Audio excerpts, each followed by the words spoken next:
औरत जो है वो कमजोर है अपने जिस्मानी एतबार से और मर्द ताकतवर है, ठीक है।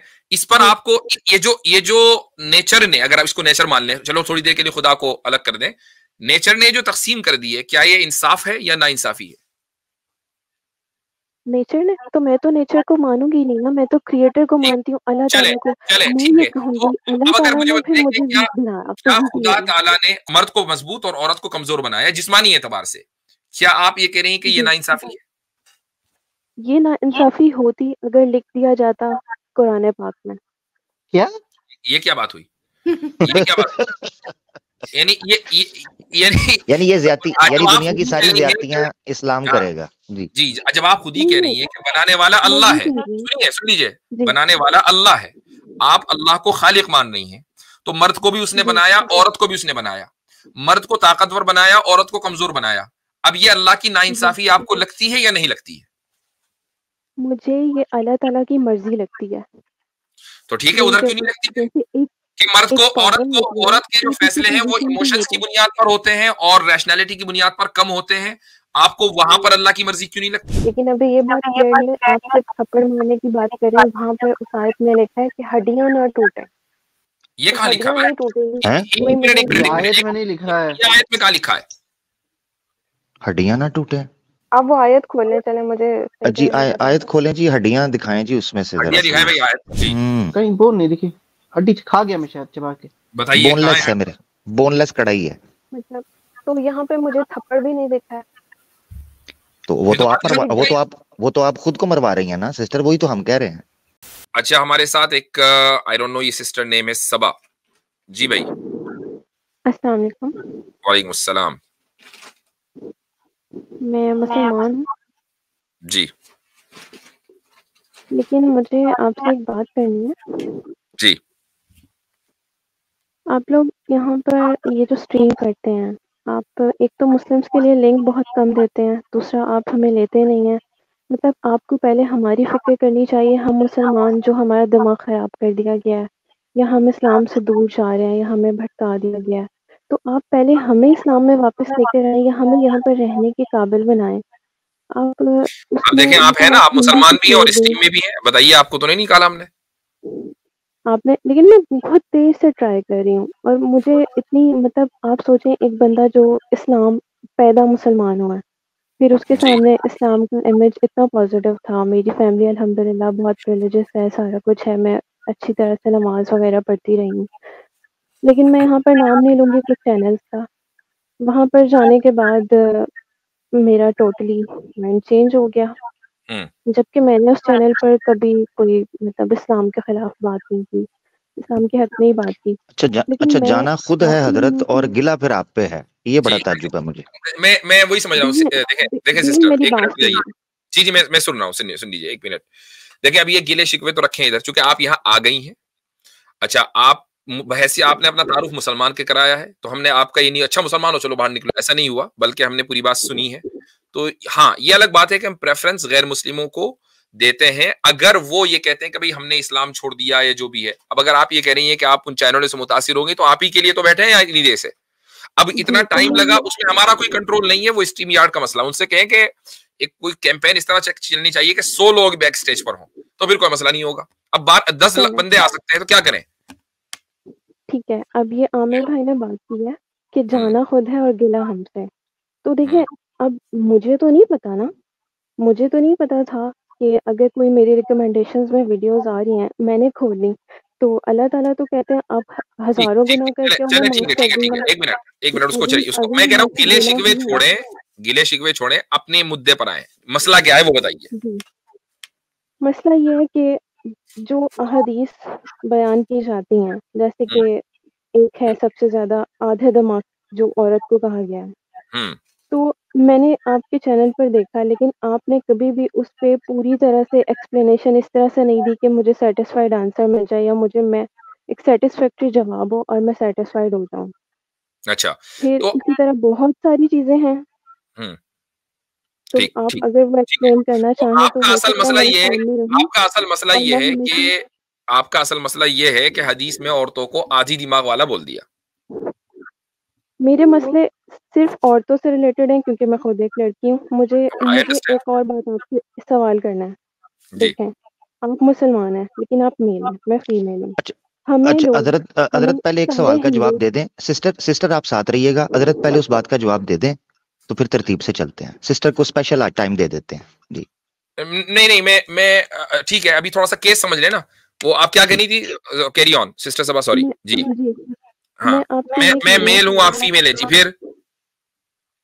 मुझे ज़्यादा टारगेट किया जाएगा ना बीइंग अ मुस्लिम कि ये मोमिना है, इसको तो 3 तलाक दे के इसका शौहर फारिग कर देगा, इसके साथ तो इसका भाई भी सब कुछ करता है, इसके साथ तो इसका मामू, चाचा सब शादी कर लेंगे, ये बातें होती हैं। ये बातें फिर इनकी क्लैरिटी कहीं भी किसी भी मुस्लिम चैनल पर क्यों नहीं है? अगर वो कर रहे हैं, तो आप उनको रिस्पॉन्स नहीं दें, मैं नहीं कह रही आप उनको प्रमोट करें।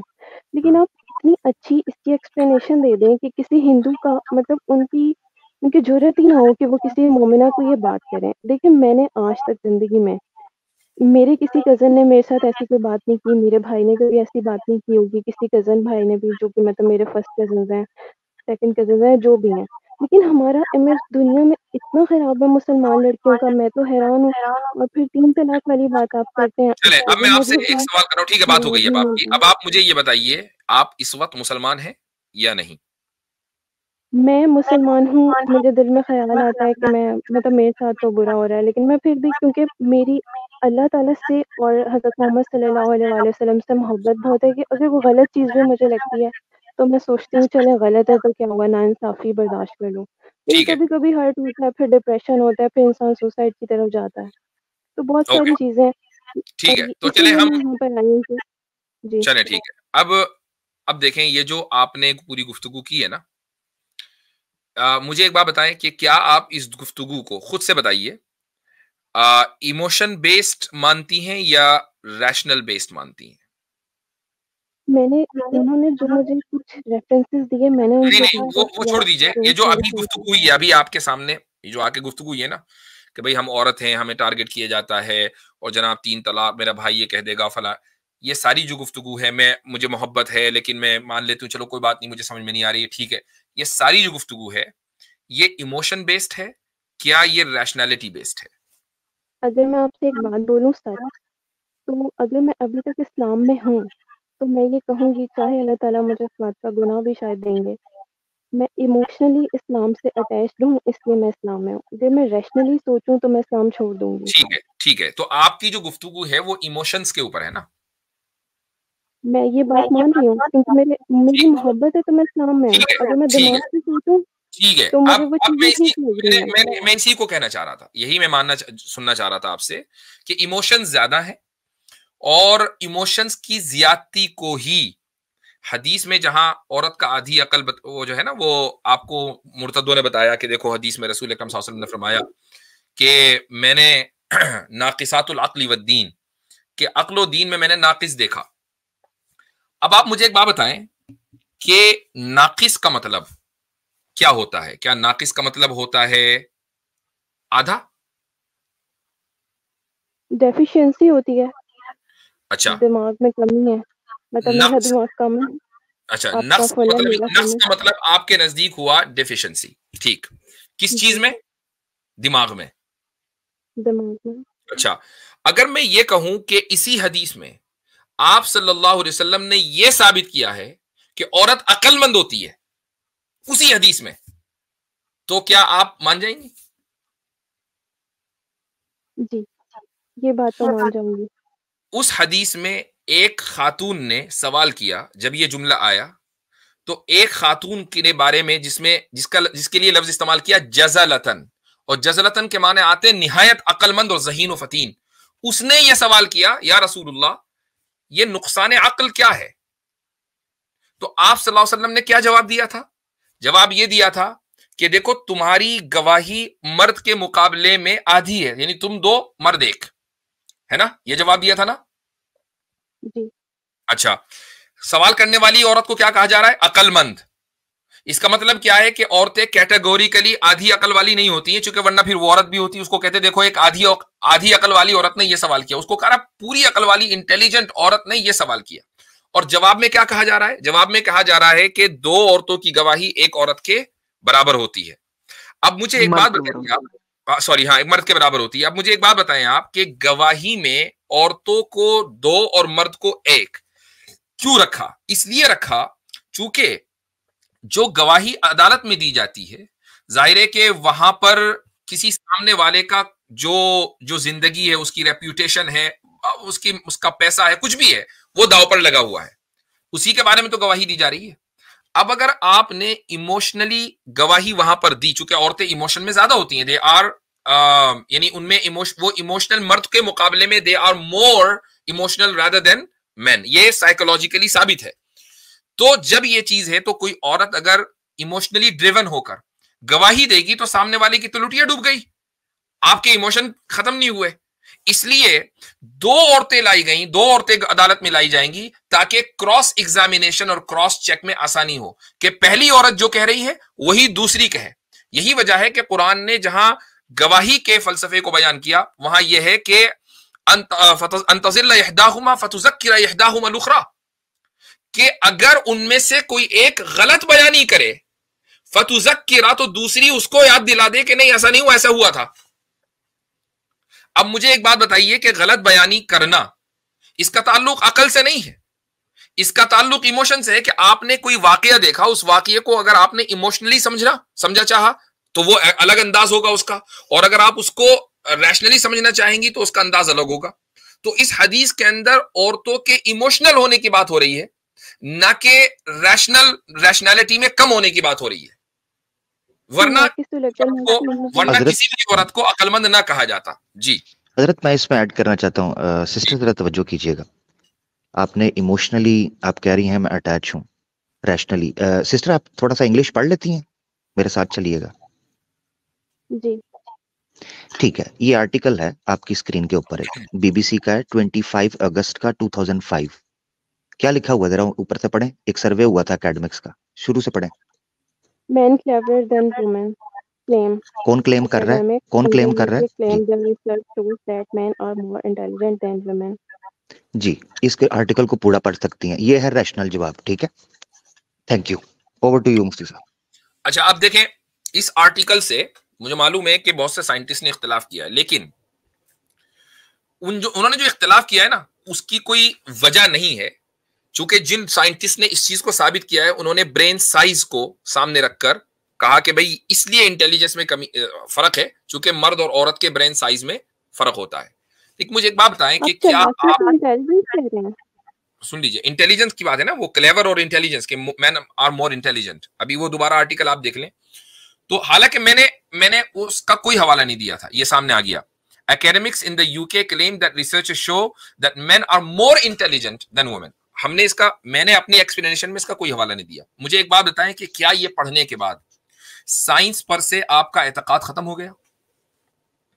मैंने तो ये पढ़ा ही नहीं। अभी आपकी स्क्रीन पर था ना। मुझे तो इसका पहले मैं इस पर रेफरेंस चेक करूंगी, रिसोर्स। जी मैं रेफरेंस मैं ऐसा करता हूँ। हाँ, गुड ऐसा कर देते हैं। जी और मसला ये सिस्टर, मसला ये है कि उस हदीस के बारे में अभी आपसे रेफरेंस ले लूं या जो चीजें आपने बयान की हैं उसके रेफरेंसेस आपसे मांग लूं, तो मैं माजरत चाहता हूँ मेरी सिस्टर, आपके पास उनके रेफरेंस भी नहीं होने।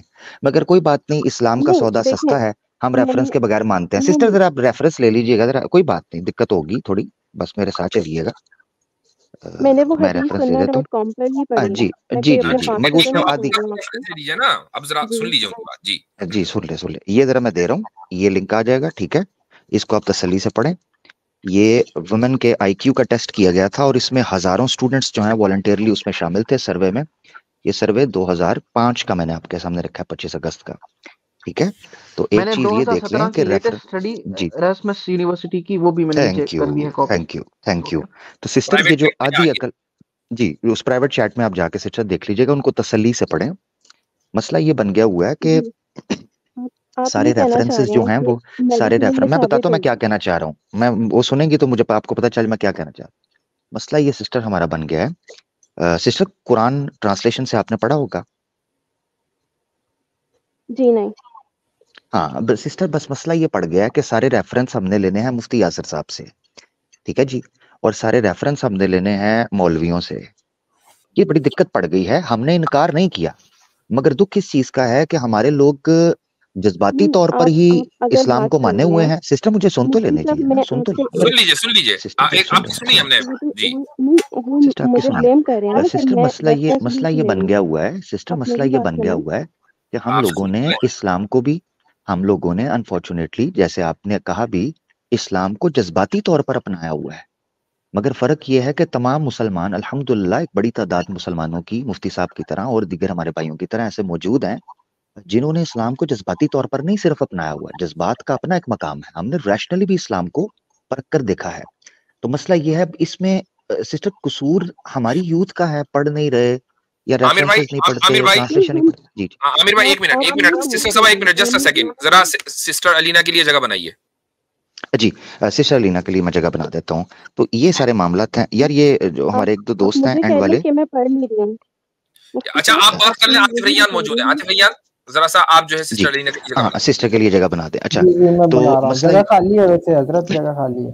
अच्छा मसला ये है, जब आपने इस्लाम को रैशनली पढ़ा ही ना हो और पढ़ा भी सिर्फ कट पेस्ट के तौर पर पढ़ा हो, जी sunna.com। सिस्टर बीच में प्लीज ना बोलिए, शायद इसीलिए आप परेशान है। मैं आपकी रिस्पेक्ट कर रहा हूँ, मगर सुने तो सही ना। सिस्टर आप आई हैं इसीलिए फिर जो आप जो थोड़ा रिलैक्स करने को ऐसा मसला। अच्छा अब ये है कि हमारे लोगों का मसला, मुझे दोबारा वहीं से शुरू करना पड़ता, आप ऐसे ना करें, रुक जाएं थोड़ा मेरी बहन। हमारे मुसलमानों का मसला ये है कि जिस जज्बात के साथ इस्लाम से वाबस्ता होते हैं, उसी जज्बात से फिर इस्लाम से बागी हो जाते हैं। जब पढ़ने की बात आती है तो पढ़ने की तौफीक या पढ़ने की कोशिश नहीं की होती, उसके बाद फिर आकर कहते हैं जी मैं रैशनली सोचूं तो ये हो जाए। भाई रैशनली कभी इस्लाम को पढ़ा भी था कि नहीं पढ़ा था? भाई छोड़ने के लिए पढ़ा था।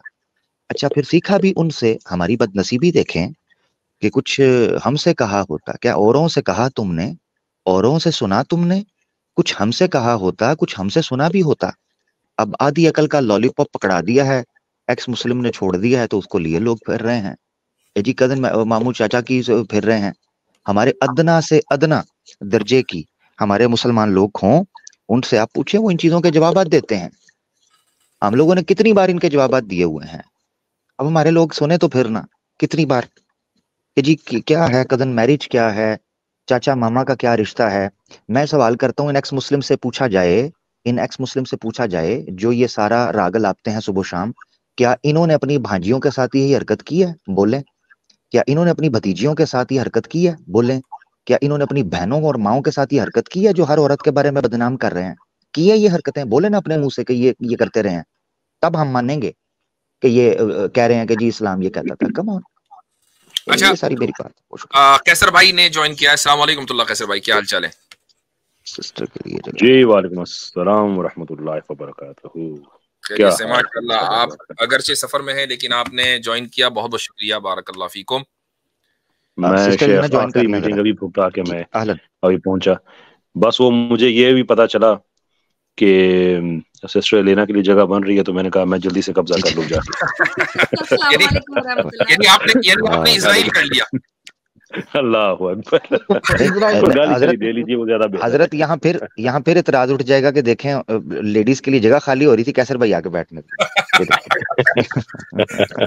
जी। तो मेरे ख्याल से इस मसले को देखें, हमारी तरफ से तो हो गया क्लियर कि मैंने हदीस से जो आपको साबित किया सिस्टर सबा, वो ये कि हदीस में इंटेलिजेंस, यानी मेरी जो अंडरस्टैंडिंग है वो ये कि उसमें इमोशंस की बढ़ोतरी को बयान किया गया है कि औरतों में जब वो फैसला करती हैं तो इमोशंस की बुनियाद ज्यादा होती है और रैशनैलिटी की कम होती है। उनको ये नहीं कहा गया कि वो बेवकूफ हैं। हदीस का मतलब ये है। अब आगे बात, आमिर भाई ने वो आर्टिकल दिखा दिया, वो आप रिसर्च करेंगे, दैट्स ओके। मैं एक और आर्टिकल नीचे दे रहा हूं साइकोलॉजी टुडे का, जिसमें ये बोला गया है।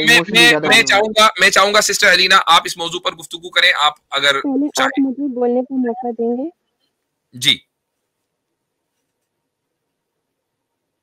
आप मुझे बोलने का मौका देंगे? आप ही को तो दिया था, इसी मौजू पर तो बात हो रही है जब से। जी फरमाइए। नहीं, आप आर्गुमेंट रख रहे हैं तो क्रॉस आर्गुमेंट तो मुझे भी करना चाहिए ना। ओके कीजिए।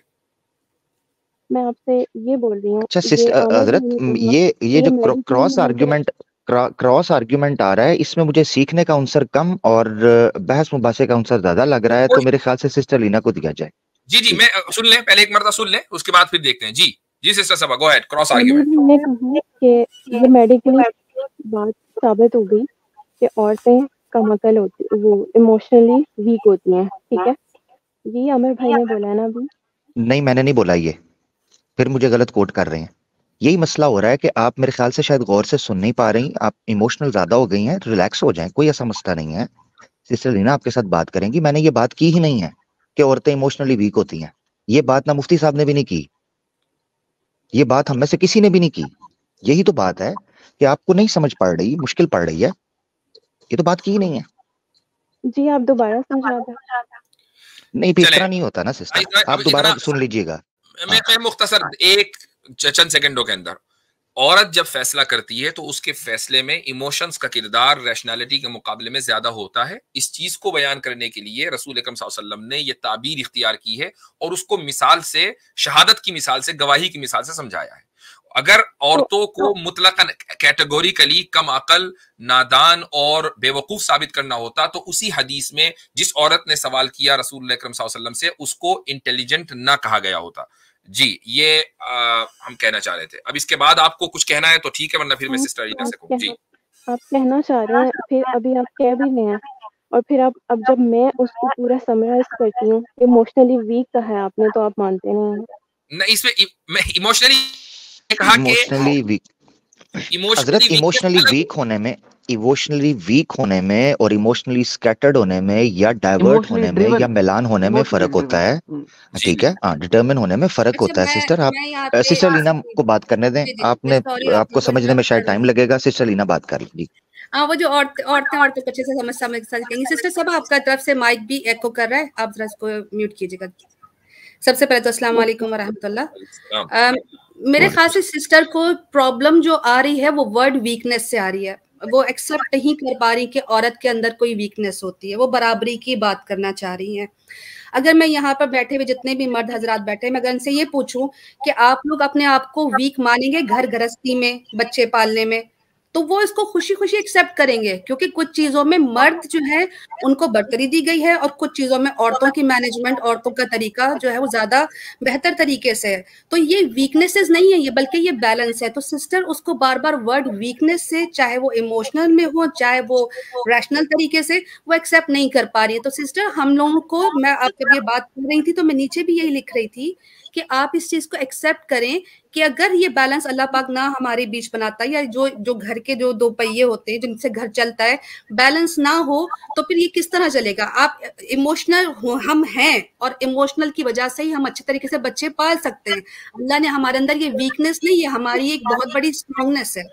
अब जो बाहर मैनेजमेंट के मसाइल होते हैं वो एक मर्द इसलिए अच्छे तरीके से कर सकता है क्योंकि वो प्रैक्टिकली उसने दुनिया देखी होती है, सोशली होती है। तो सिस्टर इसमें अगर आप कोई बात करना चाहें तो करें, लेकिन मैं आपको ये कह रही हूँ कि आप इस चीज को एक्सेप्ट करें कि कहीं पर हम ग्रेटर हैं डिफरेंट एस्पेक्ट्स में, कहीं पर मर्द हैं, और यही खूबसूरती है इस्लाम की। बहुत जबरदस्त। अच्छा, मैं एक सवाल और सिस्टर सवा से करना चाहूंगा कि अगर आपको वाकई वीकनेस से मसला है, क्या आपने इस पर कभी सवाल नहीं उठाया कि फिजिकली या फिजियोलॉजिकली मर्द क्यों पावरफुल है और औरत क्यों कमजोर है? जी अब मैं अपना माइक मैंने अनम्यूट कर लिया जी। वो मैं इस पर सवाल उठाऊंगी क्यों? इस पर तो कुरान पाक में नहीं लिखा है ना। नहीं, ये तो एक फैक्ट है ना, यही कहती है। तो ये भाई आप औरत की जो साख है, औरत जो है वो कमजोर है अपनी जिस्मानी एतबार से और मर्द ताकतवर है, ठीक है? इस पर आपको ये जो नेचर ने, अगर आप इसको नेचर मान लें, चलो थोड़ी देर के लिए खुदा को अलग कर दें, नेचर ने जो तकसीम कर दी है, क्या ये इंसाफ है या नाइंसाफी है?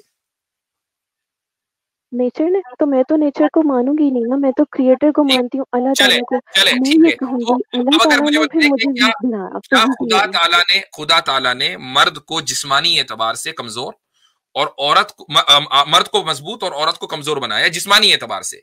क्या आप ये कह रही हैं कि ये नाइंसाफी है? ये नाइंसाफी होती अगर लिख दिया जाता कुरान पाक में। क्या ये क्या बात हुई? ये क्या बात? यानी ये ज्यादती, यानी दुनिया की सारी ज्यादतियां इस्लाम करेगा। जी जब आप खुद ही कह रही हैं कि बनाने वाला अल्लाह है, सुन लीजिए, बनाने वाला अल्लाह है, आप अल्लाह को खालिक मान रही हैं, तो मर्द को भी उसने बनाया, औरत को भी उसने बनाया, मर्द को ताकतवर बनाया, औरत को कमजोर बनाया।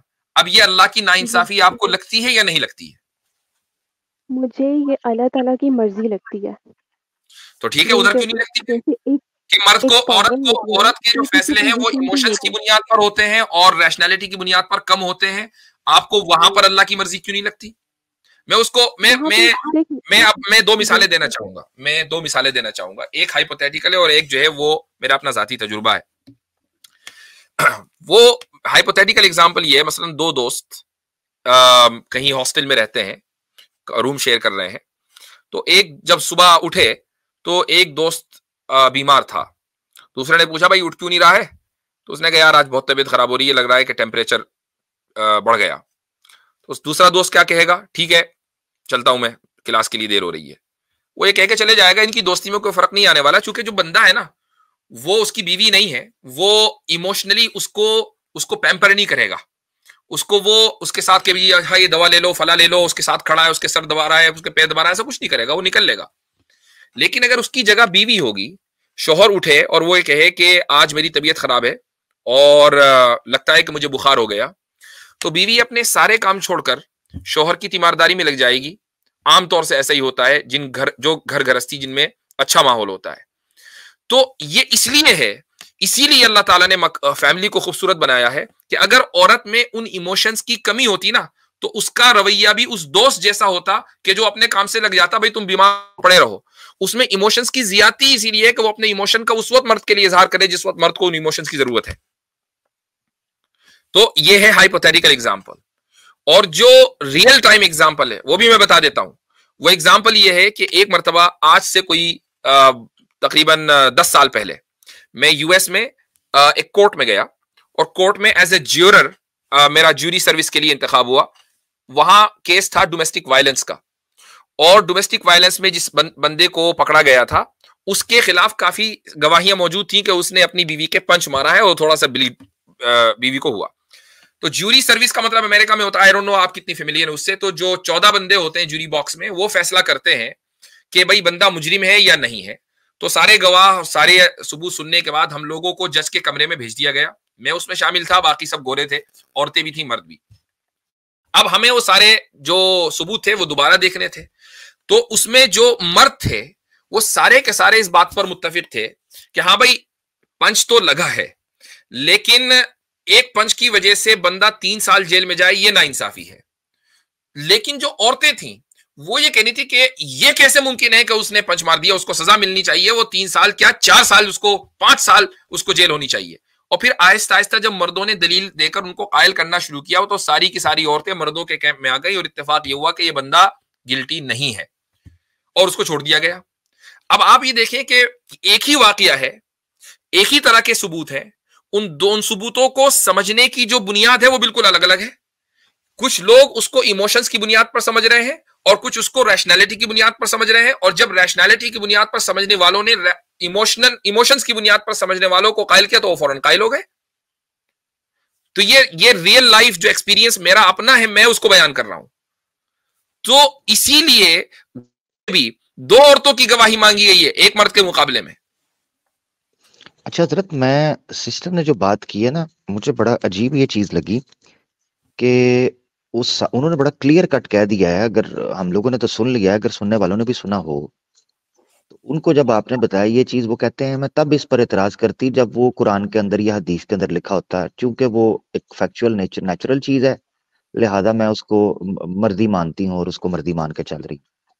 मुझे फिर ये चीज समझ आ रही है कि इसका मतलब है कि जो एतराज वाली चीजें हैं, यानी जो इस्लाम ने कह दिया है, उसको मर्जी मानने की बजाय या समझने की बजाय वो उस पर एतराज है, उनको वो दिक्कत है। वल्लाहु आलम जी, मैं तो हुस्न ज़न रख रहा हूं। ये डिस्टिंक्शन तो बनता ही नहीं ना सेंस इसका कि जो कुरान लिखा होता तो मुझे एतराज होता। जब आप खुद ही मान रहे हैं कि अल्लाह ने हर चीज को बनाया और हर चीज का खालिक है, तो फिर कुरान में लिखा हो ना लिखा हो तो एतराज तो अल्लाह पे बनेगा ना। जी, तो आप अगर मान रहे हैं कि अल्लाह ताला ने, तो मैं भी मान रही हूँ, हर चीज को बनाया, आप भी मान रहे हैं, आप भी मुसलमान हैं, मैं भी मुसलमान हूँ। थोड़ा सा हमारा कॉन्सेप्ट फर्क है, मेरा नजरिया और है, आपका और है, मेरा अभी चेंज हुआ है। मैं आपसे ये सवाल रखती हूँ, अगर मैं ये इस हदीस को भी मान लेती हूँ, ठीक है, नाक़िसुल अक़ल नहीं, तो वो इसलिए कहा गया। अगर आप औरतों के राइट्स पे बात करते हैं तो इस्लाम में औरतों के राइट्स तो कम किए गए हैं, फिर आप ये भी मान लें। नहीं, किसने कह दिया कि औरतों के राइट्स कम तो किए गए हैं? किसी भी चीज की, रुक जाइए, किसी भी चीज की कमी जो है वो आपको कैसे पता चलती है? ज्यादती से पता चलती है ना, कि एक तरफ ज्यादती है तो दूसरी तरफ कमी होगी, राइट? जी, ज्यादती। अच्छा, जी, कमी और ज्यादती को जब आप कंपैरिजन करेंगी तो तभी आपको पता चलेगा कि ये कम है वो ज्यादा है। लेकिन मुझे एक बात बताइए, मुझे एक बात बताएं आप, कि अगर दोनों चीजें बिल्कुल अलग अलग अलग हो, दो बिल्कुल अलग अलग डोमेन हो, मसलन आप ये कहें कि ये जो तरबूज है ना, ये कंप्यूटर की हार्ड डिस्क की 500 जीबी से बड़ा है, क्या ये कंपैरिजन सही होगा? नहीं, बिल्कुल अलग अलग चीज है ना भाई। तरबूज को आप कंपेयर करेंगे दूसरे फलों से, ना कि हार्ड डिस्क की कैपेसिटी से। दो अलग अलग चीजें हैं। तो अपने अपने डोमेन में मर्दों को जो उनके हुकूक है वो दिए गए, औरतों को जो उनके हुकूक है वो दिए गए हैं। ऐसा नहीं है कि मर्दों को ज्यादा हुकूक दे दिए गए, औरतों को कम दे दिए गए। हाँ, कुछ चीजों में होल्ड ऑन सुन लीजिए, कुछ चीजों में कि जिनका ताल्लुक मसलन डिसिप्लिन से है, जिनका ताल्लुक मसलन घरदारी चलाने से, मसलन आपस में इख्तलाफ हुआ कि भाई मामला किस तरीके से सुलझाए, तो जो लास्ट वर्ड है वो उसका होगा जो सरबराह खानदान है। किसी एक ना एक को सरबराह खानदान होना पड़ेगा। तो खुदा ताला ने सरबराह खानदान किसको बनाया? वो मर्द को बनाया, और मर्द को उसकी जो फिजियोलॉजिकल जो स्ट्रेंथ है उसकी वजह से, और इसी तरीके से कुरान ने बताया कि वो बिमा अनफकू मिन अमवालिहिम, कि वो चूंकि बाहर जाकर काम करते हैं, घर के ऊपर खर्च करते हैं, ये सारी चीजें हैं, यानी वो मेन रिसोर्स प्रोवाइडर हैं, इसलिए फिर उनकी बात लास्ट बात होनी चाहिए। ये कुरान का कॉन्सेप्ट है। अब मुझे बताएं कि कौन सा निजाम, अगर फैमिली एक निजाम है तो क्या कोई निजाम बगैर हायरार्की के चल सकता है? नहीं। उस हायरार्की में किसी एक का सुपीरियर होना जरूरी है कि नहीं है? जी, मुझे इस बात से एतराज नहीं है। तो बस बात खत्म हो गई, फिर किस बात पर है? तो जब मुझे इस बात की अब ये कहना जी, अब ये कहना कि औरतों के हुकूक कम है, ऐसा नहीं है जी। तो मर्द को तो मारने की इजाजत है, बीवी के ऊपर हाथ उठाने की, बीवी को तो नहीं है। ठीक, अब आपने एक दूसरा मसला कर लिया। अगर उसका शौहर कर रहा है, ठीक ठीक ठीक ठीक सेम वही काम कर रहा है, तो आप कह रहे हैं ना अगर डोमेन सेम होगी, तो यहाँ तो डोमेन सेम आ रही है। ठीक है, ठीक है। अब मैं आपको एक मिसाल देता हूँ। हायरार्की को आपने तस्लीम कर लिया, ठीक है। आपके मुल्क में, आप इंडिया की है पाकिस्तान की है? पाकिस्तान की। सदर मेरे ख्याल से आरिफ अलवी अभी भी है, बाकी है या निकल लिए? जी जी हैं। अच्छा, तो सदर साहब पर अगर आप केस करना चाहे तो कर सकती हैं। कम से कम इंडिया में तो नहीं किया जा सकता प्रेसिडेंट के ऊपर, हायरार्की की वजह से केस नहीं कर सकते आप। सदर कर सकता है? नहीं, सदर पे भी नहीं हो सकता, पाकिस्तान में भी नहीं है। पाकिस्तान में भी गवर्नर्स पे, सदर पे एक्सेप्शन है जी। अब मुझे बताइए कि जो दुनिया का निजाम है उसमें भी जो हायरार्की में जो सबसे ऊपर है प्रेसिडेंट, आप उसके ऊपर केस नहीं कर सकती, वो कर सकता है। क्यों? हायरार्की मेंटेन करने के लिए। अगर आपको इख्तियार दे दिया जाए किसी भी शख्स को कि भाई चलो जी सदर साहब पर केस करो, हर एक आदमी सदर पर केस करेगा। कभी सदर जो है रावलपिंडी की अदालत में बैठा होगा, कभी पेशावर की अदालत में बैठा होगा, कभी जहलम एकेडमी पे बैठा होगा, तो उसका कोई काम ही नहीं रह गया। तो इसलिए जो है इसमें मुफ्ती साहब मैं एक पॉइंट ऐड करना चाहूंगी कि सिस्टर जो है ना वो कह रही है कि हमें मतलब औरत को क्यों नहीं है हक मारने का। तो बहन आप जरा अपने भाई पे जरा ट्राई कर ले, ये तो नेवर एंडिंग स्टोरी है, आप जीत ही नहीं सकती है मर्द से मारने के। मेरी बहन मैं बात सिस्टर को बात करने दें। सिस्टर सबा उनको बात करने दें, सिस्टर को बात करने दें। जी सिस्टर बात करें आप। सिस्टर जी मैं ये कह रही थी, देखिए आप डिमांड भी वो करें कि जिसका कोई सोल्यूशन। और सिस्टर आप ये कह रहे हैं कि भाई औरत को हक होना चाहिए, तो अगर आप ही सोचे कि ये फाइट आप जीत सकेंगी फिजिकली, तो आप जीत भी नहीं सकती ना बहन। तो हमें राइट्स दिए गए हैं जो कुरान में अल्लाह ने हमें जिस तरह प्रोवाइड किए कि अगर कोई मर्द आपसे ज्यादती करता है, आपका शौहर, आपका भाई, आपका बाप, कोई भी आपके साथ ज्यादती करता है, फिजिकली आपको मारता है, हार्म करता है, तो आपके पास इस्लाम ने खुद कानून दिया कि आप उसको कैसे उस फाइट को जीत सकती हैं। अगर हाथापाई करनी है तो ये तो नेवर एंडिंग स्टोरी, बल्कि आखिर में आपको ज्यादा पट्टियां लग जाएंगी मेरी बहन। तो डिमांड भी आप कोई इमोशनल बैठ के करें। चले मतलब इसी को ले लें सिस्टर सवा, इसी को ले लें कि आप ये कहें कि भाई देखो मैं तुम्हें मारूंगी, तुम मुझे मारो, शोहर के साथ आपका ये कॉन्ट्रैक्ट हो जाए। तो जब आप मारेंगे ना तो उसको ज्यादा तकलीफ नहीं होगी, लेकिन जब वो हाथ छोड़ेगा ना तो फिर पता चल जाएगा आपको। तो इक्वालिटी नहीं है ना, फिर जो फिजियोलॉजिकल जो डिफरेंस है वो उसका ख्याल रखना पड़ेगा ना। अच्छा, मैं इस पे ना एक बात, मैं इस पे, तो मेरा डिसीजन है, लेकिन मुझे नहीं वो कह रही हैं, मिला कि वो हाँ राइट, वो कह रही हैं कि मुझे भी राइट मिलना। अच्छा, वो ये कह रही हैं कि अगर मर्द को मिला है तो मुझे भी मिलना चाहिए। मैं अर्ज कर देता हूँ, मैं इस पे कुछ अर्ज करता हूँ। सिस्टर का जो बेसिक जो प्रेमिसेस है वो ये है। कैसर भाई भी कुछ बात करना चाहते हैं तो मैं कैसर भाई पहले आप कर लें, क्योंकि आप भी काफी देर से खामोश हैं।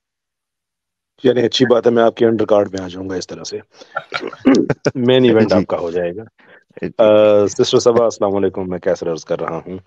अच्छा, ये जो आपने कहा कि मर्द को हक है औरत को मारने का, आपको पता है ये हक क्यों है? मुझे सिर्फ आयत पता है।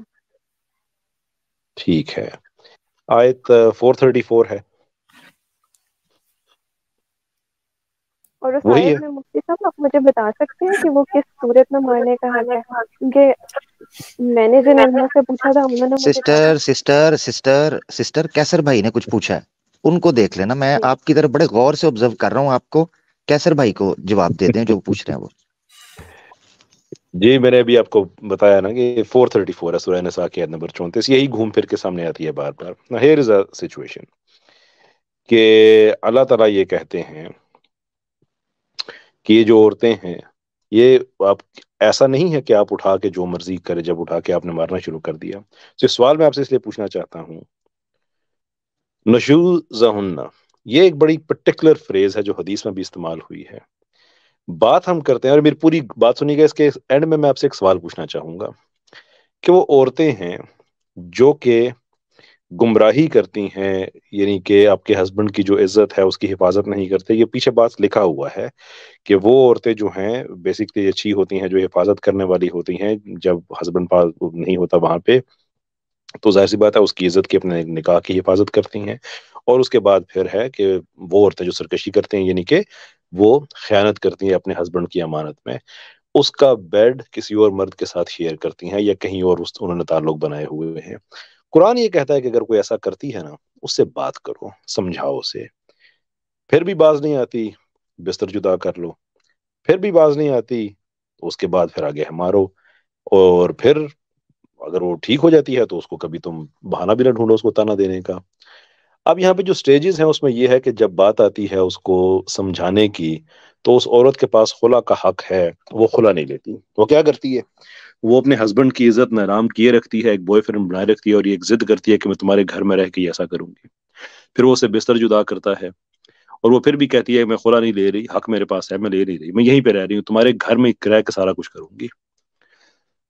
मुझे उसके बाद आगे, और वो जो मारने का भी, उसकी भी कई तरह की उसकी तशरीहात हैं। बहुत से लोग उसको फिजिकल मारना समझते हैं, बहुत से लोग फिजिकल नहीं मारना समझते, लेकिन मैं कहता हूँ कि स्टेज पे तो प्रॉपर फेंटी भी जस्टिफाई हो जाती है कि ऐसी औरत जो ऐसी हरकत कर रही है नाउ।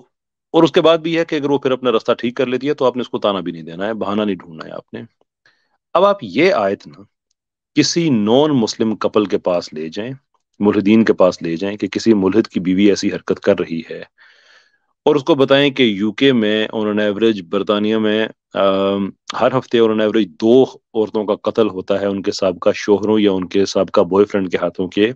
जब हमारा रिलेशनशिप था तो तुमने बेवफाई की थी, मुझे छोड़ा था और किसी और मर्द के साथ भाग गई थी, वगैरह वगैरह वगैरह। और ये सिर्फ यूके के स्टैट्स हैं, बहुत से मुल्कों के इससे भी ज्यादा खतरनाक हैं।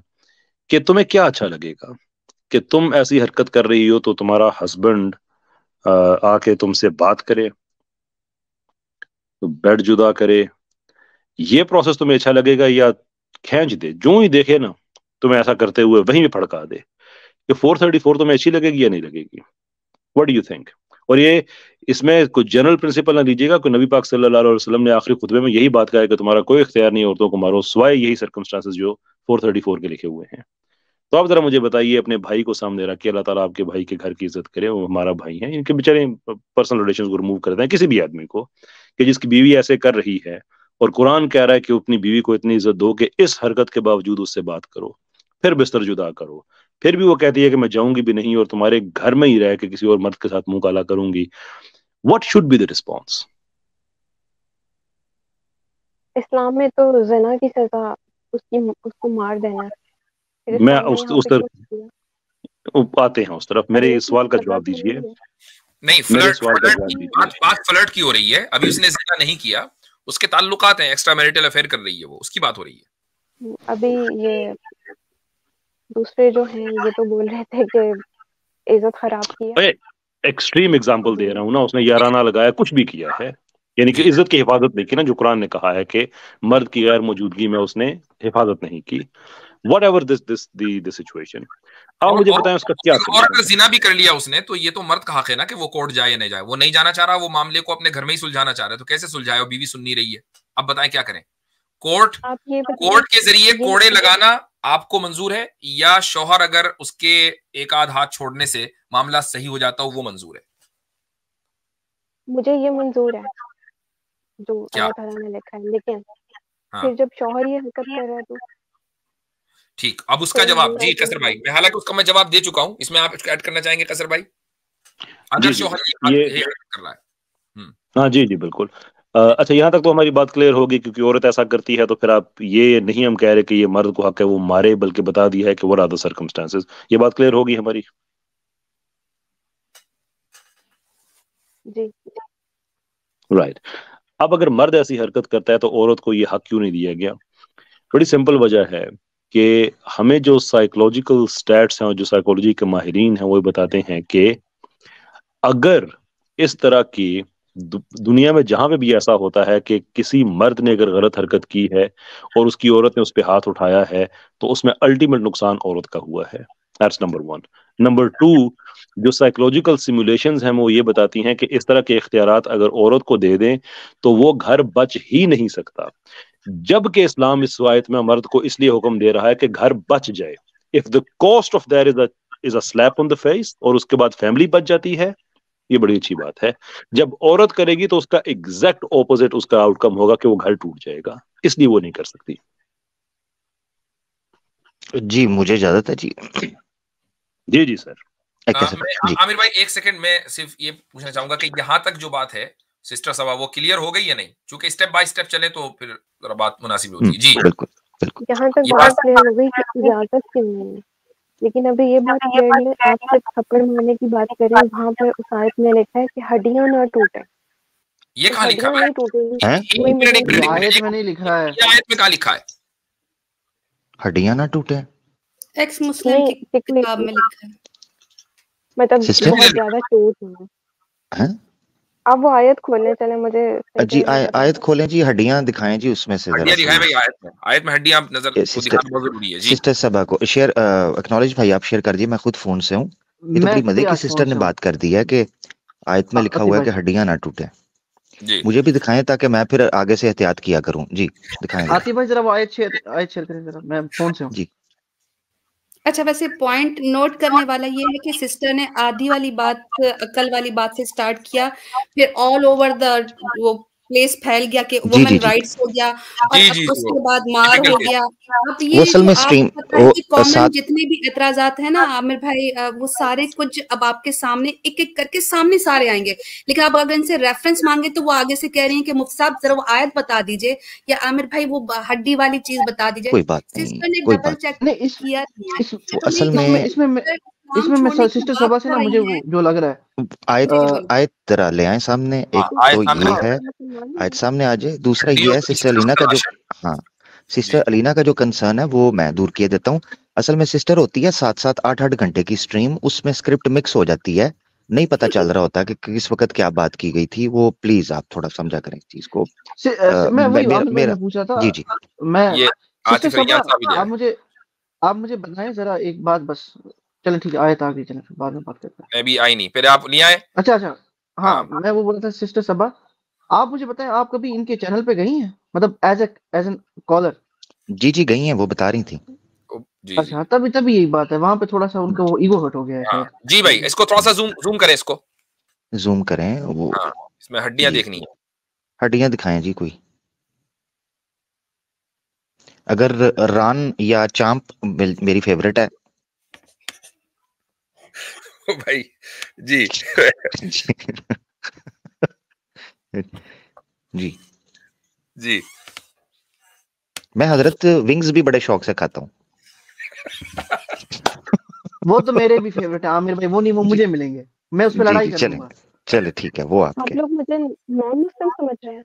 नहीं आपको नहीं कह रहे हैं, कमाल हो गया। आप क्यों बुरा मान रही हैं? हम आपस में मजाक कर रहे हैं। हम अपने नेक्स्ट खाने की तैयारी कर रहे हैं सिस्टर, आप टेंशन न लें। आप नहीं, मैं सिस्टर के साथ हूँ, मैं अपनी बहन के साथ हूँ, मैं इनके साथ बैठी हूँ, आप बेफिक्र रहें, हम दोनों बहनें काफी रहेंगे। जी सही बात। नहीं मुझे आपसे यही मसला है। सिस्टर अभी हड्डियां नहीं, इधर उधर नहीं जाएंगे, अभी हड्डियां निकलेंगी, मुझे समझ आ गई है सिस्टर, आप टेंशन न लें। आप इधर इमोशनल नहीं चलते, इधर रैशनैलिटी चलती है, बेफिक्र हो जाए। जी अब इसमें आप बताएं कि इतना मारो कि हड्डियां ना टूटे, ये आयत में कहाँ लिखा है? जी थोड़ा जूम करें आतिफ भाई, जूम करते हैं जी।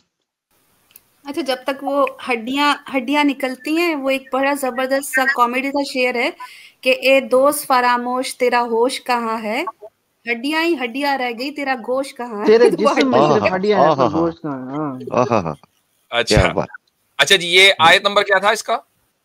यही है जी 430। हाँ जबरदस्त, ये इतना जूम ठीक है। ठीक है जी, ठीक है जी सिस्टर। जी भाई, अब इसमें इसको थोड़ा सा नीचे करें, चूंकि अरबी में है, वो कहेंगे कि मैं अरबी नहीं जानती, थोड़ा उसको इंग्लिश का ट्रांसलेशन लेकर आए। सिस्टर सबा, हाँ सिस्टर सबा, ये वही है कुरान.com, जो वो ज्यादातर एक्स मुस्लिम दिखाते हैं ना, ये वही है। बस आ गया। चलें, अब इसमें जो है बताइए हड्डी का लफ्ज। अब इसमें भी जो इंग्लिश है वो बहुत बारीक है और मेरी आई साइट वीक है, तो आप पढ़ दें, मैं ट्रांसलेट कर देती हूं। चलो, men are the protectors and maintainers of women because Allah has made one of them excel over the other and because they spend out of their possession to support them. Thus righteous women are obedient and guard the rights of men in their absence under Allah's protection. As for women of whom you fear, नीचे करें, rebellion, admonish them and remain apart from them in beds and beat them. Then if they obey you, do not seek ways to harm them. Allah is exalted great. जी कहीं बोल नहीं देखी, हड्डी खा गया मैं शायद चबा के। बताइए, बोनलेस है मेरे, बोनलेस कढ़ाई है मतलब, तो यहाँ पे मुझे थप्पड़ भी नहीं दिखा है। तो वो तो आप खुद को मरवा रही हैं ना सिस्टर, वही तो हम कह रहे हैं। तो आप बताएंगे फिर, ये जो लोग नहीं हम नहीं बताते ना सिस्टर।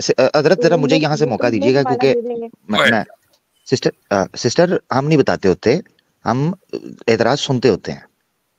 आपने जो बोन्स का यहाँ पर कहा वो यहाँ नहीं मिला सिस्टर, ये किस एक्स मुस्लिम ने आपको बताया? जरा ये थोड़ा बताइएगा। हैं जी सर, आमिर भाई एक ही बोनलेस एक्स मुस्लिम है।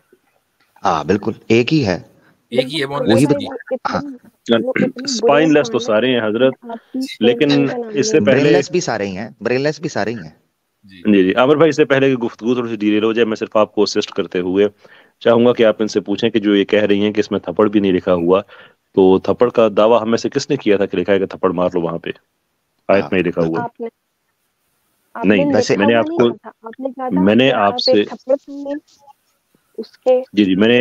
मैं आपको पूरी बात बता देता हूँ। मैंने ये कहा था कि इस लफ्ज की भी बहुत ज्यादा तशरीह की गई है, और एग्जाम्पल में मैंने कहा कि अगर एक औरत मुसलसल ये हरकत की जा रही है, जिसकी मैंने आपको एग्जाम्पल्स दी थी आगे, और उसके बाद अगर एक थप्पड़, एक स्लैप ऑन फेस से अगर वो खानदान बच जाता है, तो मैं आपसे ये कह रहा हूँ कि आयत के अंदर ये लिखा हुआ है कि थप्पड़ मारें, आप मुक्का कर लें, एक लात कर लें। जबरदस्त हो गया।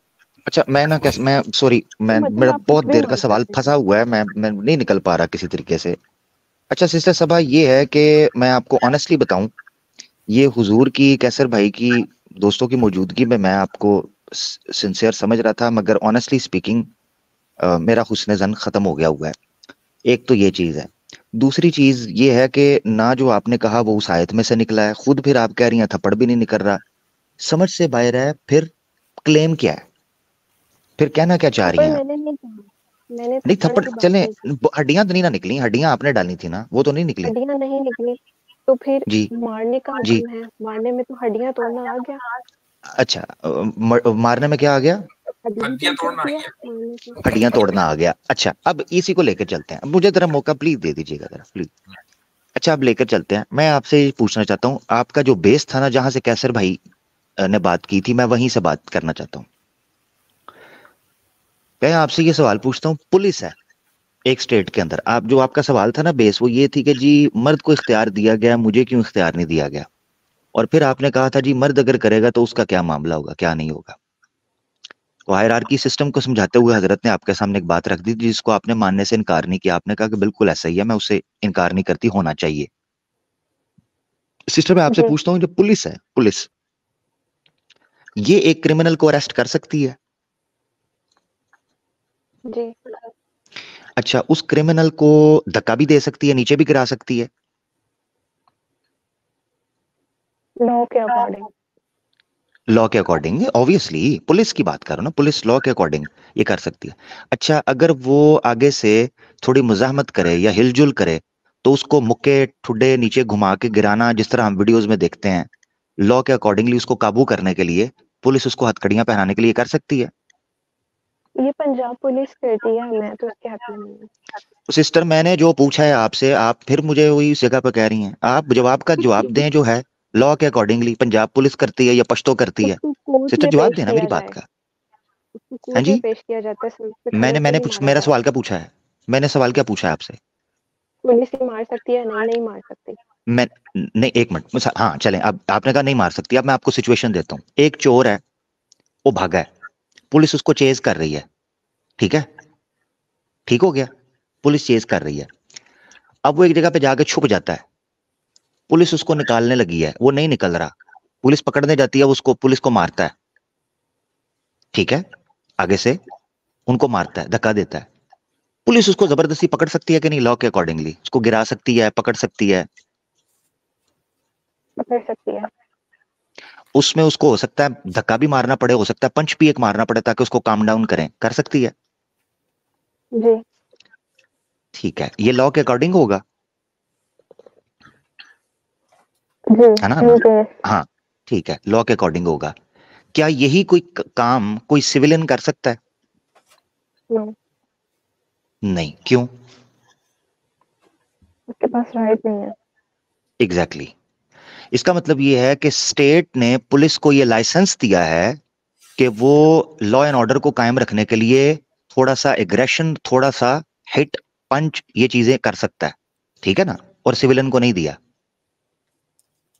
अच्छा, जस्ट टू ऐड आमिर भाई एक point please please please please please मुनकसा प्लीज। ठीक है जी सबा सिस्टर, इसका मतलब ये है कि लॉ जो है उसने, स्टेट है उसने उसको ये दिया, राइट, लाइसेंस दिया, ऐसे ही है ना? जी। सिविलियन के पास ये राइट नहीं है, लाइसेंस नहीं है, ऐसे ही है? जी। ठीक है, जबरदस्त हो गया। इस्लाम के अंदर ना जो स्टेट है या जो लॉ देने की या इनहेरिट करने की लॉ की जो तरतीब है ना, वो कुरान और सुन्ना है, ठीक हो गया? एक घर के अंदर जब मर्द को इंचार्ज बनाया जाता है ना, उसको ये लाइसेंस दिया जाता है कि वो पुलिसिंग करता है अपने घर के अंदर, कौन अच्छे से चल रहा है, कौन नहीं चल रहा है, क्योंकि इस्लाम फैमिली सिस्टम को मानता है। इस्लाम ये मानता है कि जो घर के अंदर मामलात लेकर चलेगा ना, उसका जिम्मेदार वो मर्द है जो इंचार्ज है। हदीस में अल्लाह के रसूल ने फरमाया, कुल्लुकुम मसऊलन अन राइयतिकुम, हर तुम में से शख्स जो मर्द है, इंचार्ज है, वो मसऊल है अपने घर में बसने वाली रायत का, यानी उसकी स्टेट है, उसका होम जो है छोटी स्टेट है जिसका वो इंचार्ज है। अभी उसके लिए ये कुछ राइट्स हैं जो उसको लाइसेंस किए गए हैं स्टेट की तरफ से, जैसे इस्लाम है। अब क्या कोई सिविलियन पुलिस को मार सकता है? मैं आपसे सवाल है, सिविलियन पुलिस को मार सकता है? नहीं मार सकता। इसीलिए वो औरत जो है वो अपने मर्द को नहीं मार सकती, क्योंकि वो उस घर के अंदर एज अ सिविलियन रह रही है और वो जो इंचार्ज है वो उस घर का पुलिसमैन है, उसका वॉचमैन है। Point number 1।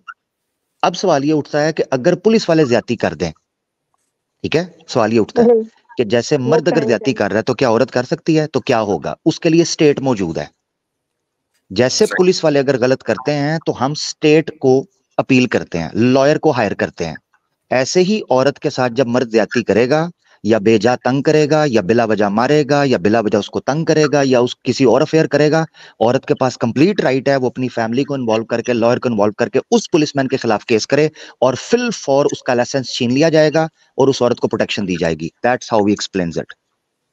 ठीक है, थैंक यू। जबरदस्त। तो अब अगर मान लें कोई शख्स अपनी बीवी पर जबरदस्ती हाथ उठाता है, यानी गैर जरूरी तौर पर उसको मार रहा है, तो ये औरत का हक है कि वो कोर्ट में जाकर शौहर के खिलाफ शिकायत करे और चाहे तो वो खुला ले ले, सेपरेशन ले ले। जी अब बताएं, मसला हल हो गया? चले, तो मैं आपसे एक गुजारिश करूंगा, वो ये कि मैं गुजारिश इससे पहले भी की है, और वो ये कि आप इन मुर्तदीन के चैनलों पर जाना छोड़ दें। यानी इवन अगर ये रिकमेंडेड उसमें आ रहा है तो भाई हजारों वीडियो आती हैं, अगर एक आदमी यूट्यूब पर आता है तो बस मुस्तकिल वीडियो आती रहती है रिकमेंडेशन में, तो हम सब तो नहीं देखते ना। तो आपको ऐसी जगह पर, मैंने अभी थोड़ी देर पहले क्या कहा था, एक इज्जतदार इंसान, मर्द या औरत, वो कभी ऐसी जगह नहीं जाएगा जहां जाते हुए उसको ऐसा लगे कि यार यहाँ मेरी इज्जत की नीलामी हो जाएगी या मेरा सामान लुट जाएगा। मसलन एक जगह है, एक इलाका है जिसमें चोर डाकू जो है वो रात होते ही सड़कों पर चलने लगते हैं और इंसान महफूज नहीं है, आप कभी भी नहीं जाएंगी रात में। तो भाई ये जो मुर्तद्दीन है ना, ये डाकू हैं और एसेट आपके पास है, वो एसेट है ईमान। तो आप उस इलाके में जाएं क्यों कि जहां पर चोर डाकू आपके एसेट के ऊपर डाका डालने के लिए बैठे हुए हैं।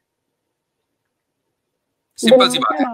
आप देखें, आप इतनी देर से आपसे गुफ्तगू हुई है, बड़ी तसल्ली के साथ गुफ्तगू हुई है, सारे सवाल, जो भी सवालात आपके थे और भी हो सकते हैं, वो किसी और वक्त इंशाल्लाह उसका जवाब देंगे, लेकिन हदीस हो गई, आयत हो गई और वुमेन राइट्स, बहुत सारे सवालात का आज आपको जवाब मिल गया, जिससे एक चीज साबित हुई, वो ये कि उन लोगों ने जो आपके दिमाग में डाला था वो गलत था। दूसरी ये बात साबित हुई कि आपको सब कुछ पता नहीं है, राइट? जब भी तो ये सवाल आया ना, ये शक आया। अगर आपको इल्म दे दिया जाए और वो इल्म आप हासिल कर लें तो ये सवालात और ये शुकूक और शुबहात आपके जहन में ना आए। तो जब भी आपके जहन में कोई शुबा आए तो आप पहले अपनी इस इग्नोरेंस का एतराफ करें कि यार मुझे पता नहीं है। दैट्स वेरी गुड, इसीलिए आप बची हुई हैं कि भाई मुझे अभी पता नहीं है, मैं किसी आलिम से पूछूंगी, जब तक कि मुझे इसका सेटिस्फाइड आंसर नहीं मिल जाएगा मैं पूछती रहूंगी। और उसके बाद जो है आप अपने ईमान को, अल्लाह और अल्लाह के रसूल पर जो ईमान है उसको मजबूती से पकड़े रखें। सवालात इंसान के जहन में आते हैं, मेरे जहन में भी आते हैं, पैसर भाई के जहन में भी आते हैं, हर एक आदमी के जहन में आते हैं, हम रिसर्च करते हैं, हमें मिल जाते हैं। ठीक है, मैं अपनी आखिरी बात करूंगी। मैंने आपसे यही कहा कि सवाल आए मेरे जहन में, मैंने इस्लाम नहीं छोड़ा, लेकिन आप कह रहे हैं कि किसी आलिम से सवाल करें। मैं पाकिस्तान में हूँ, मैं आपको रिकॉर्ड करके वीडियोस भेज सकती हूँ। मैं किसी आलिम के पास तो पहली बार जाऊंगी नहीं, जैसे यहाँ पर आजकल रेपुटेशन, मैं किसी खातून के पास जाती हूँ जो कि आलिमा है, मैं उनसे ये सवाल अभी शुरू ही करूंगी, वो मेरे ऊपर टैग लगा देंगे एक्टिविटी का, फिर मैं थोड़ा आगे जाऊंगी, वो मेरी ड्रेसिंग पे बात करेंगे, फिर वो कहेंगे कि आप ये चलिए ठीक है, मैं समझ गया आपका मसला, मैं समझ गया। हमारे लोग जो थोड़े से भटक गए, हमें वापस नहीं लाना चाह रहा। ठीक है, मैं समझ गया हूँ। ये कुछ इंडिविजुअल्स का एक अपना जाती मेयार हो सकता है जो गलत है, हम उसको यहाँ किसी भी तरीके से इंडोर्स नहीं कर सकते कि हम किसी के ऊपर जज करें महज इसलिए कि उसने सवाल किया है। हाँ, अगर हमें ये पता चल जाए कि उसकी नीयत क्या है, मतलब एक आदमी के अंदाजे गुफ्तगू से, एक minute just a second, let me complete. एक आदमी के अंदाजे गुफ्तगू से, हमारे पास एक से एक आते हैं, आपको नहीं कह रहा हूँ, एक आदमी के अंदाजे गुफ्तगू से ये हमें पता चल जाता है कि ये आदमी समझने के लिए नहीं आया, बल्कि ये एतराज बराए एतराज के लिए आया है और ये इस्लाम छोड़ चुका है या इस्लाम मुसलमान ही नहीं है। मतलब बहुत से हिंदू आते हैं, तो फिर हम उस केस को उसके एतबार से ट्रीट करते हैं। लेकिन अगर हमें थोड़ी देर के लिए भी ये पता चल जाए ना कि 10% भी हमें इस बात का इम्कान हो ना कि एक आदमी मुसलमान है और उसको वाकई जेन्युइनली कुछ सवालात हैं, तो फिर हम उसको आखिर तक कोशिश करते हैं कि उसको समझाएं। आपको जो हमने तकरीबन 45 मिनट से मेरे ख्याल से ज्यादा ही टाइम दिया है, क्यों दिया? इसीलिए दिया ना कि मुझे अंदाजा हो गया था कि आप को यानी आप समझना चाहती हैं। अगर मुझे शुरू में अंदाजा हो जाता कि नहीं समझना नहीं है, आप भी एक्स मुस्लिम है, मुर्तद हो चुकी हैं, अब आपको इस्लाम पर एतराज करना, फिर दूसरी तरह ट्रीटमेंट करते। तो इसलिए कभी हमारी जो स्ट्रीम्स होती है उसमें कभी चली जाएं, आप ये कहें भाई मेरा सवाल है, मैं पहले आपकी स्ट्रीम में आई थी, ये उसका जवाब दीजिए, इंशाल्लाह जवाब मिल जाएगा। लेकिन आमिर भाई बहुत सख्ती से बात करते हैं, मैं उसके लिए माजरत चाहता हूँ। मैंने आज आपसे सिस्टर मैंने नहीं मैंने उस पर आपसे बात की नहीं, वो पता चल जाता है। देखें, मैं आपको एक चीज समझाता हूँ, मुझे यही लगा और यही हो रहा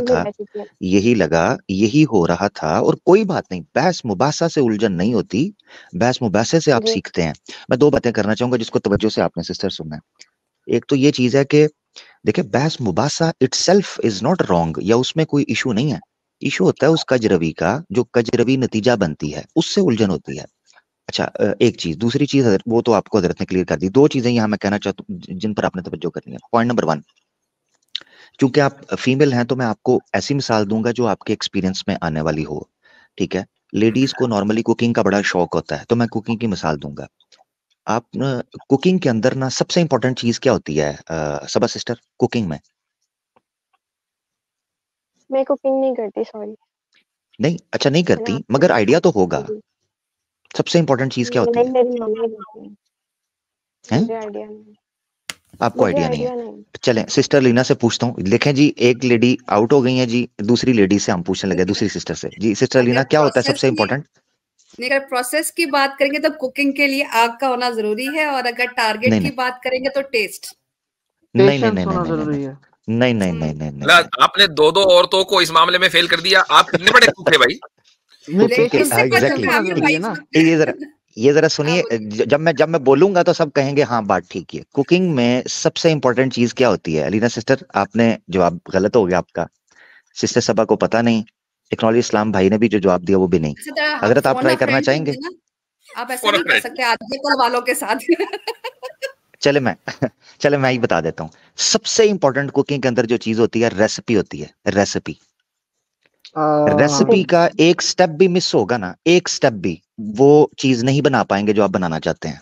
रेसिपी टारगेट मैंने टारगेट क्या बोला? सिस्टर जाने दे, सिस्टर जाने दे। नहीं जाने दे। और तो कुकिंग में नहीं जीत सकती। अच्छा ठीक हो गया, ठीक, आप जीत गई। सारी खवातीन हमारी जो बहनें हमसे जीत गई, कोई ऐसा मसला नहीं। तो कुकिंग के अंदर सबसे इंपॉर्टेंट चीज होती है रेसिपी। रेसिपी आपने कभी देखी है? उसमें क्या लिखा होता है? इतने चम्मच ये, इतने चम्मच ये। एक तो क्वांटिटी होती है और एक होती है उसकी तरतीब, उसकी टाइमलाइन। सबसे पहले ये करें, इतनी देर तक प्याज रखें, इतनी देर तक ये करें। ये मिसाल मैंने क्यों दी है? ये जो फैमिली सिस्टम है ना इस्लाम का, इसमें जितने राइट्स है ना, जितने राइट्स एक्सप्लेन किए हैं, आज दौर में सबसे बड़ा मसला पता है क्या हो रहा है? इसकी रेसिपी खराब हो चुकी है, इसीलिए फैमिली लाइफ में टेस्ट नहीं है। ये मिसाल इसलिए मैंने दी थी। मसला ये है कि मर्द अपने हकूक थोपने की कोशिश करता है, औरत अपने हकूक थोपने की कोशिश करती है, बगैर इसके कि वो दोनों एक दूसरे के हकूक अदा करें और फिर अपने हकूक का मुतालबा करें। मर्द ये कहता है कि मुझे मारने की इजाजत है, जबकि औरत के हकूक अदा नहीं कर रहा। मर्द ये कहता है कि मुझे शादी करनी है, जबकि औरत के हकूक अदा नहीं कर रहा। औरत जो है वो ये चाहती है मेरे हकूक पूरे हों, जबकि मर्द को वो कदर नहीं कर रही, मर्द का एहसास नहीं कर रही, मर्द की गुर्बत या परेशानी में उसके साथ खड़ी नहीं होती। औलाद की तरबियत में वो अपना किरदार अदा नहीं करती, माँ बाप बच्चों को वो टाइम नहीं दे रहे। ये वो फैमिली सिस्टम की रेसिपी अपसेट हुई है, जिस वजह से हमारे फैमिली सिस्टम में टेस्ट नहीं है। जब ये पहला पॉइंट था, जब सिस्टर सबा ये रेसिपी ठीक हो जाएगी ना, और इस्लाम ने फैमिली सिस्टम को स्मूथली चलाने के लिए और टेस्टफुल बनाने के लिए जो रेसिपी दी थी, जब वो अपने टाइम पर और अपनी रेशो के मुताबिक आना शुरू हो जाएगी ना, कोई एक भी बंदा नहीं बचेगा जो किसी का हक मारता हो या किसी का ज्यादती करता हो, कोई नहीं आएगा। Point number 1। तो ये स्टेप्स है। दूसरी चीज जो मैंने आपको बतानी थी, वो इंपॉर्टेंट चीज वो ये है कि हमारी खवातीन को चाहिए कि वो बराह रास्त दीन को पढ़ें, बराह रास्त, और कनेक्टिविटी पैदा करें। अफसोस के साथ ये होता है कि आज के सोशल मीडिया के दौर में मर्द औरतों को पढ़ा रहे हैं, औरतें मर्दों को पढ़ा रही हैं। इसका सबसे बड़ा नुकसान ये हो रहा है कि वो एक्स मुस्लिम्स जो औरतों को तबलीग कर रहे होते हैं, वो कभी औरतों के जज्बाती इन्हतात और उतार चढ़ाव से गुजरे नहीं है। तो ये जो गैप आया ना, एक जो साइकोलॉजी मैच नहीं करती पढ़ाने की, उसमें दिक्कत है। इसीलिए इस्लाम ने कहा था कि औरतें औरतों की तालीम करें ताकि उनके मसाइल उनको उनके जज्बात के मुताबिक, नफ्सियात के मुताबिक बता सकें। मर्द मर्दों के मसाइल के अंदर उनको डिस्कस करें ताकि उनके मिजाज और तबीयत के मुताबिक लेकर चल सकें। तो सबा सिस्टर, मैं आपको कहूंगा कि आप जो मुतलका खवातीन हैं, और एक केस की वजह से अपने दिल को खराब नहीं करना या बदमजा नहीं करना, ढूंढे इंशाल्लाह अल्लाह ताला आपके लिए। अलीना सिस्टर मौजूद है, इनके साथ राब्ता करें, इंशाल्लाह आपके मसले हल होंगे। बस मैं इतना ही है। अल्लाह आपको जज़ाए खैर दे कि आपने मसले को समझा। बहुत शुक्रिया। ठीक है जी सिस्टर सबा, आप सिस्टर अलीना के चैनल से जुड़ जाएं। इंशाल्लाह कोई मसला हो तो उनसे मालूम कर लीजिएगा, वहां से हल ना हो तो फिर हम तक बात आ जाएगी इंशाल्लाह। ठीक है, चलें, शुक्रिया, अल्लाह हाफिज।